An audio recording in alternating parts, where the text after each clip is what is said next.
Hey guys, TrinityC here, coming at you with another video. Today on November 6th of the year 2025, we got a brand new trailer for Pokemon Legends ZA's DLC Mega Dimension alongside a release date for the DLC, which is December 10th of this year being 2025. So a little bit over a month away from now, we will be playing Pokemon Legends ZA's DLC Mega Dimension. There was a good amount of information revealed to us today regarding this DLC, in addition to two brand new Mega Evolutions. So first and foremost, let's touch on the Megas, then get into the story implications and gameplay of this new DLC that's coming later this year. So first and foremost, we got a brand new Mega Evolution in Mega Chimecho, which if you guys don't know, there's a total of 16 brand new Mega Evolutions coming in Pokemon Legends ZA's DLC Mega Dimension. I'll leave a card up above to that video if you want to hear my thoughts on all of them and which Pokemon are getting Megas. Mega Chimecho was a part of that leak, or that data mine, I should say. And Mega Chimecho is going to change into a Psychic Steel type as opposed to regular Chimecho being a pure Psychic type. This Mega Evolution's design looks fine to me. I just realized actually looking at it that it's essentially a giant metal Chingling with a Chimecho just in the middle of it, with a bunch of little Chimechos just in the front of it. It looks fine. I mean, I think Chimecho in general is a bit of a weird Pokemon to be receiving a Mega Evolution. If anything, I feel like that Pokemon would deserve a regular evolution as opposed to a Mega. They decided to give it a Mega Evolution here. I think the design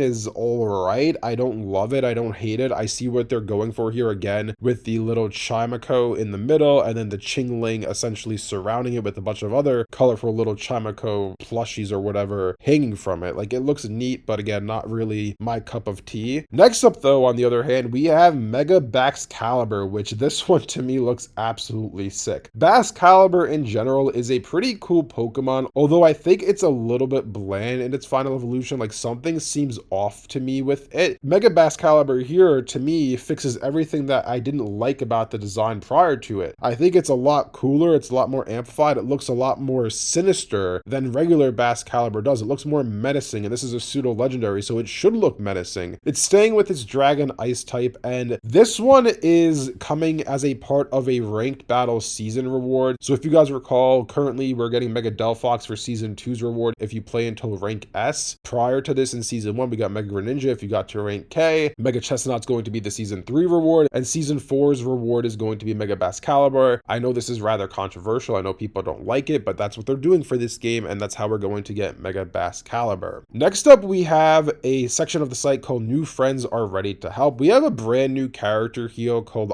Ansha, and apparently Ansha is going to be traveling with Hoopa. Her description reads as follows: this mysterious young girl turned up with the mythical Pokemon Hoopa in town. She's a talented donut chef. Eating one of Ansha's donuts causes Hoopa's power to awaken, allowing it to open a path into hyperspace. I quite frankly forgot that Hoopa loved donuts. I believe that was a big thing in the movie, but it's cool to see that there's kind of some shrouded mystery as to who is this girl, why is she traveling with Hoopa, and obviously as the story progresses in the DLC, which I'm curious to see how long the DLC is going to be, but we're gonna have to uncover the mysteries of why are these rings appearing within Lumio City and why are these portals appearing. Next up, we have a returning character coming back, which I was quite surprised to see this in the trailer, that Korrina is returning. Korrina, if you recall, in the original X and Y, was the fighting type gym leader who basically gives you Mega Lucario, your first Mega Stone in your Mega Ring for the first time. Korrina is the successor to a line of Mega Evolution gurus. She aims to be a skilled user of every Mega Evolution out there. She'll join Team MZ in tackling the strange events befalling Lumios. And you can see with her design, which is pretty cool, she has like basically every Mega Stone or a lot of different Mega Stones across her body, wearing them in kind of like a harness-like device, which I think is really, really cool. She has a Mega Evolution headband, and in general, it kind of looks like her hair is kind of like the Mega Evolution symbol. It's a really cool design. It's awesome to see she's returning in this game. We have the next section reading the power of donuts. The mythical Pokemon Hoopa loves donuts. Giving it one will awaken Hoopa's powers, letting it widen the strange distortions around Lumios and make them into portals into hyperspace. Hoopa's friend Ansha is a talented donut chef. We know all this already. She can make various type of donuts using berries. When you feed Hoopa a donut, the donut can yield a number of different effects while in hyperspace, such as powering up the Pokemon you have with you. In hyperspace, you can find particularly useful hyperspace berries, which yield hyperspace effects, blah, blah, blah. So essentially, it's kind of like making sandwiches, I would say, in Scarlet and Violet, which I am curious if this is going to be yet another shiny hunting method for Pokemon Legends ZA. Maybe when you construct certain donuts, make certain donuts with Ansha, you'll get a boost in fairy type Pokemon appearing. Like, basically basically the same shiny hunting method we have in Scarlet and Violet with the sandwiches, essentially that, but with donuts. That's what I'm thinking this is probably going to be. I'm not super intrigued by it, but it's interesting that they're adding this little neat thing to the game. However, one thing I am interested by is it teases here that depending on what berries you use, Ansha may be even able to make some special donuts. And we see an Omega and Alpha symbol here, which is very clearly teasing, and it's colored after them, Kyogre and Groudon respectively. I'm assuming, and this was a part of the data mine as well, that Primal Groudon and Primal Kyogre would be coming in the DLC. I'm assuming Ansha's going to basically make some special donuts using a special ingredient we find, and it's going to attract Kyogre and Groudon respectively with probably some sort of boss battle like we had with Zygarde, and then we will capture Groudon and Kyogre and get their primal forms for the first time since Sun and Moon, right? That's the last time we've seen them, or an Ultra Sun and Ultra Moon, I should say. I am very curious though how they're going to handle Primal Groudon and Kyogre. Are they going to add them as a part of the Mega Evolution Dex and consider them to be Mega Evolutions, or are they just going to be form changes within the Pokedex? That's something I'm curious to see how they handle, because in essence, Groudon and Kyogre's primal forms, primal reversion, is essentially another take on Mega Evolution, right? Instead of them evolving during battle using a Keystone, they just have essentially a Mega Evolution like form change using the Blue Orb and Red Orb respectively at the start of battle. So I'm curious to see how they quantify that in this game. Is it a Mega Evolution, or is it just another form change? How do they code it in the game? Next up, we have see the latest trailer, and obviously there's a trailer you can watch right now on the Pokemon YouTube channel. There's two trailers, and we have a little bit of a synopsis here saying visit a strange new dimension. Essentially, all this section reads here is what we read before, how we're going to meet a young girl named Ansha who's accompanied by Hoopa. Hoopa is going to open these rings to travel us to Hyperspace Lumiose, and there's some images of Hyperspace Lumiose. Essentially, it's just Lumiose City, but with some different effects on it. It doesn't look to be all too different, which I know my friend was texting me that he's a bit disappointed in that. He wanted to see more of a distinctive change between Lumiose City and this Hyperspace Lumiose. I'm going to reserve judgment till I actually play it and see how it is. This part, though, is very interesting. Probably the most interesting part of what we got today outside of the two brand new Megas. And there's another Mega being, or another two Megas, I should say, being teased in the trailer. But watch my video on the 16 Megas that are coming if you want to know who those are. Look out for hyper strong Pokemon. At a glance, Hyperspace Lumiose may resemble the real Lumiose, but it's a very different place. And not only does it hold Pokemon you won't find in Lumiose City, its Pokemon can also have hyperspace levels that bring their total levels over the normal limit of 100, making them truly hyper strong. You might even find rare Pokemon or never before seen Mega Evolved Pokemon. And we have some images here of